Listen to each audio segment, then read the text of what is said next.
తదుపరి రాశి కర్కాటక రాశి. ఈ రాశి వారికి గ్రహస్థితులు చంద్రుడు 10వ స్థానంలోను, కుజుడు 4వ స్థానంలోను సంచారం చేస్తున్నారు. ఈ సంచార ఫలితాలు వృత్తిలో కొత్త బాధ్యతలు తీసుకోవాల్సిన పరిస్థితి, పదోన్నతులకు ఎక్కువ అవకాశాలు వస్తాయి, వ్యాపారంలో లాభము, కుటుంబంలో ఆనందకరమైన వాతావరణము. కానీ తండ్రి యొక్క ఆరోగ్యం మీద జాగ్రత్త పెట్టండి. మీకు చెప్పదగిన పరిహారము, దుర్గా అమ్మవారి ఆలయంలో నెయ్యి దీపం పెట్టే ప్రయత్నం చేసినట్టయితే కనుక సానుకూలమైన ఫలితాలు పొందుతారు.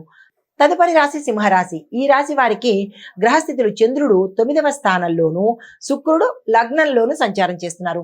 ఈ సంచార ఫలితాలు అదృష్టం కలిసి వస్తుంది, ధార్మికంగా ఆసక్తి పెరుగుతుంది, యాత్రలు అనుకూలంగా ఉంటుంది, విద్యార్థులకు శుభవార్తలు వింటారు, పెద్దల యొక్క ఆశీర్వాదము, సహాయ సహకారాలు ఈ రోజు మీకు అందుబాటులోకి ఉంటాయి. మీకు చెప్పదగిన పరిహారము, ఈ రోజు ఉదయమే ఆదిత్య హృదయాన్ని కనుక పఠించడం కానీ వినడం కానీ చేసినట్టయితే కనుక మంచి ఫలితాలు పొందుతారు. నమస్తే. తదుపరి రాశి కన్యా రాశి. ఈ రాశి వారి యొక్క గ్రహస్థితులు చంద్రుడు 8వ స్థానంలోను, బుధుడు లగ్నంలోను సంచారం చేస్తున్నారు. అయితే ఈ ఫలితాలు మీలో అనుకోని మార్పులు, మీ స్థలంలో అనుకోని మార్పులు జరిగే అవకాశం కనబడుతోంది. ఆరోగ్యం మీద జాగ్రత్త పెట్టండి.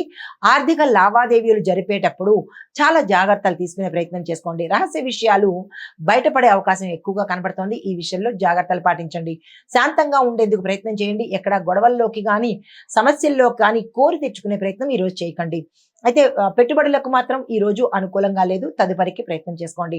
మీకు చెప్పదగిన పరిహారము, దుర్గా అమ్మవారి ఆలయ దర్శనం చేసుకుని అక్కడ అమ్మవారి స్తోత్రపారాయణ కావచ్చు, లేదా అమ్మవారి మంత్రాన్ని 108 సార్లు చదువుకునే ప్రయత్నం చేసినట్టయితే కనుక మంచి ఫలితాలు పొందే అవకాశం కనబడుతోంది.